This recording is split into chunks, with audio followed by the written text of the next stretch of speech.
Alright, ladies and gentlemen, welcome back to the Driveway Engineer. I'm JR. Got my tools. I'm actually out here pulling some parts today. I'll take you along with. There's a few things I want to get. I already got one, which is a hose. These LS hoses are 1.5 inches, and they have a lot of curves, and they're really long, the upper one. I'm going to try to use that on my Toyota. And then I'll bring you right back. I want some fans for the Toyota and probably an oil cooler. So let's see what the yard has to provide today. I need an oil cooler, or I want an oil cooler. Lots of newer vehicles have pretty big, beefy transmission coolers. But the 6-liter Power Stroke has a remarkably big and beefy one. And this one's already out. So I'm going to take this one. Also, I like these ones anyway, but it's just a few little bolts that hold it in. I'm not even going to bother with the little bolts. Just going to cut it, but I'm going to grab that in the treasure pile and move on. Alright, so the big reason that I'm out here, besides a hydro booster, it was in a truck that got junked before I could get it. So I need some pusher fans for my Toyota. And a pusher fan pushes air across the radiator, and it's hotly debated by some people who have too much time on their hands. It's not as good as a puller fan. And the primary reason that these exist, and you'll find them on luxury cars, this is a Lexus, there's a couple out here on Mercedes, there's one on a BMW that I'm probably going to take, is to keep the pressure down in the AC system at low speed, and so they have better AC function. But that's not what I'm going to use it for. I'm going to use it just to move air because I need to. I actually didn't see these yesterday, and they look promising. I guess my thought is that, like, these can't be low flow. They can't hinder the main. If they were not high flow, they would hinder the main fan from flowing enough air to cool. So they have to flow at least as much as the main fan.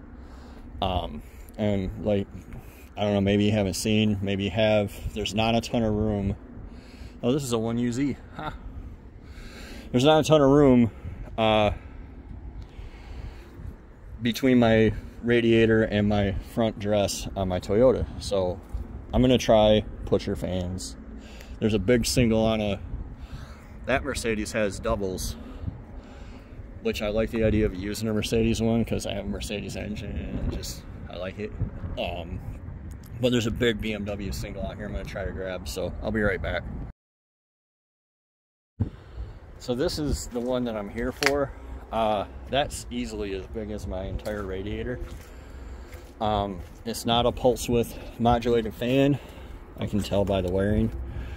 It's just a ground, a high and a low. And you see it's mounted right on the condenser because that's what it's intended for. So I'm going to try to get this out of here. Well, I'm not going to try. I'm going to succeed at getting this out of here. And I'm going to try to run this fan.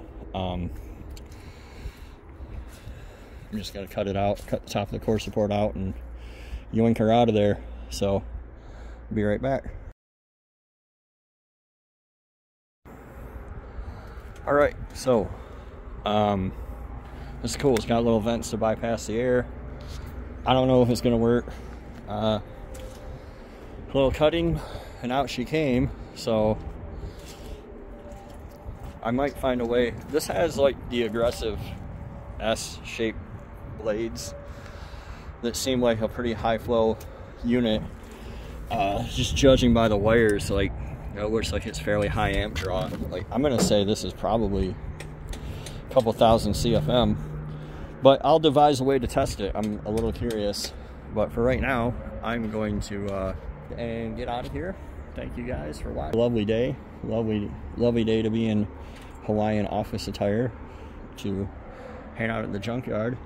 Don't be afraid to look outside the box. Don't be afraid to look outside your brand. Mopar guys are the worst for acting like it just won't run with Chevy parts on it or something. So, yeah. It's a 49, 50, 51, 52 automobile. We'll see you next time. Thanks for watching, guys.